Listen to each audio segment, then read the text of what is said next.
Hey. Since I'm sure you don't know who I am, I'll give a little intro. Yeah, it's Rob Hill. I'm senior producer for Trion. So basically, I'm on the game side of Defiance. I've been with this project from the very beginning, before we even knew what the heck Defiance was.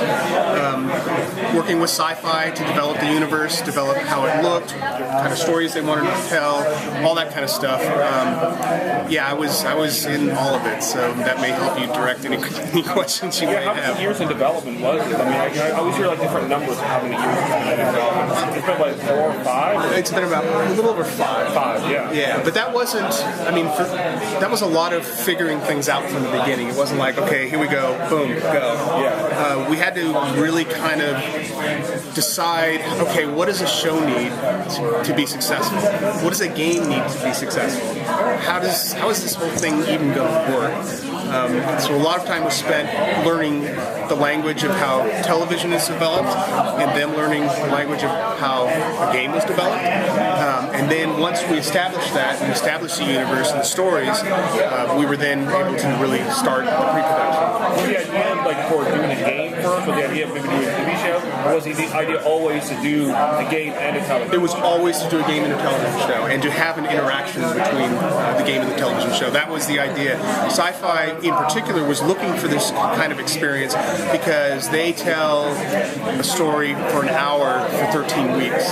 And David Howe really felt that their fans wanted more. They wanted to experience the universe more than they could within those 13 weeks. And so that's where the idea really culminated, talking to our CEO, Lars Butler. They essentially went to dinner one night and started talking about, well, wouldn't it be cool if we did this? Wouldn't it be cool if we did this? And they came up with this idea, worked everything out, got the deal signed, and we went.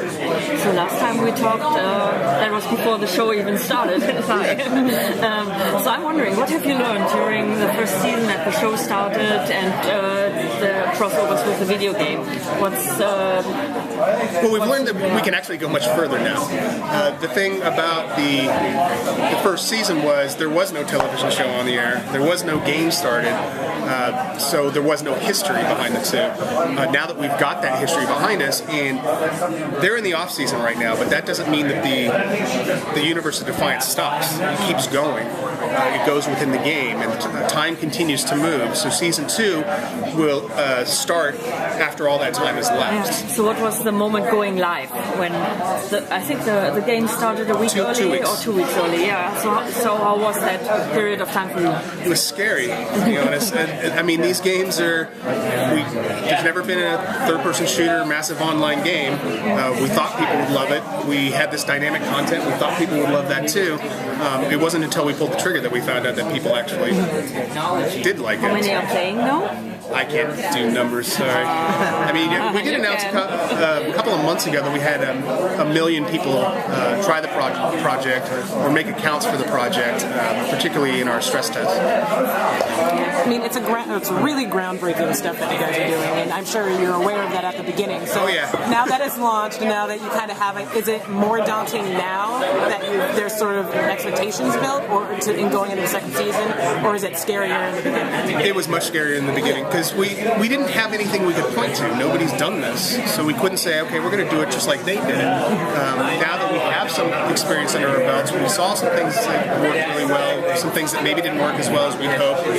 We can take that knowledge and expand it further.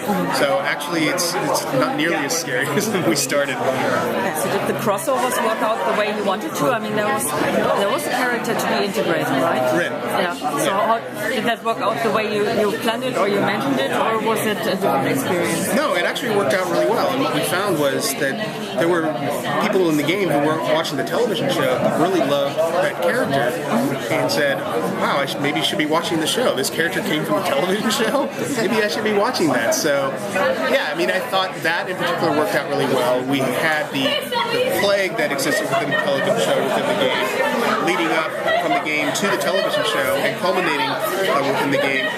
And the players actually solved, they had a mission that solved the problem for the people in the television show, and they loved that kind of stuff. It was great. What about moving on to some other things in development right now? We're fully focused on Defiance.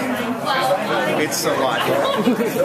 So the contest is coming up about inserting a character into the show. Yes. I mean, it sounds like a really interesting crossover, and you know, it's just that I don't know, like, how would you incorporate something like that? I mean, like, and have the bio that was it going to be like just like a background character, or is somebody's going to like pop in and actually? Well, we've actually already done it to a tiny extent. Yeah, if in the season finale, there's a shot of a poster within the arch.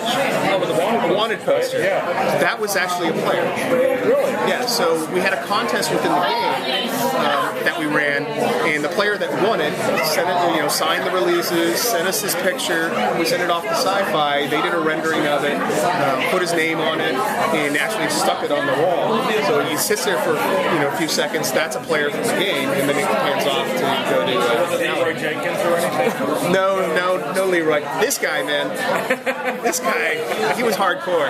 Yeah, really, the one that you put up there? Yeah, he was great. Wow, yeah, that's awesome. So we did it there, and then we will have the character, a player flying to the set, seeing the set, and then appearing in either one of the scenes or multiple scenes or speaking scenes. We haven't quite figured out those details yet. The player playing the character, or would it be? Yeah, it'd be the player. Oh wow, really? Yeah. So it's not just somebody coming in and being the character. Right. They're going to actually come in and be their own character. Well, maybe not their character, but the player themselves could be on the set and in the show. Oh, that's really cool. Yeah, no, they're really excited about it. That's better than I even thought about it. Yeah, no, we were excited that Syfy really was behind doing that. So, do you have any other kind of like cool in-game crossover thing, fan interactions planned?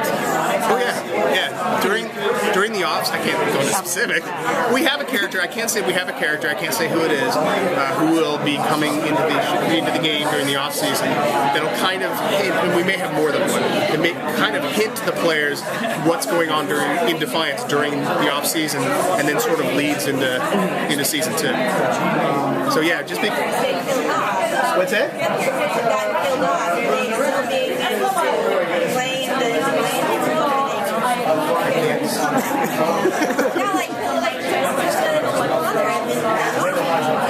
Yeah, we wouldn't use the ones that are dead. No, because again we want to evolve together. So if they die in the television show, if they're permanently dead.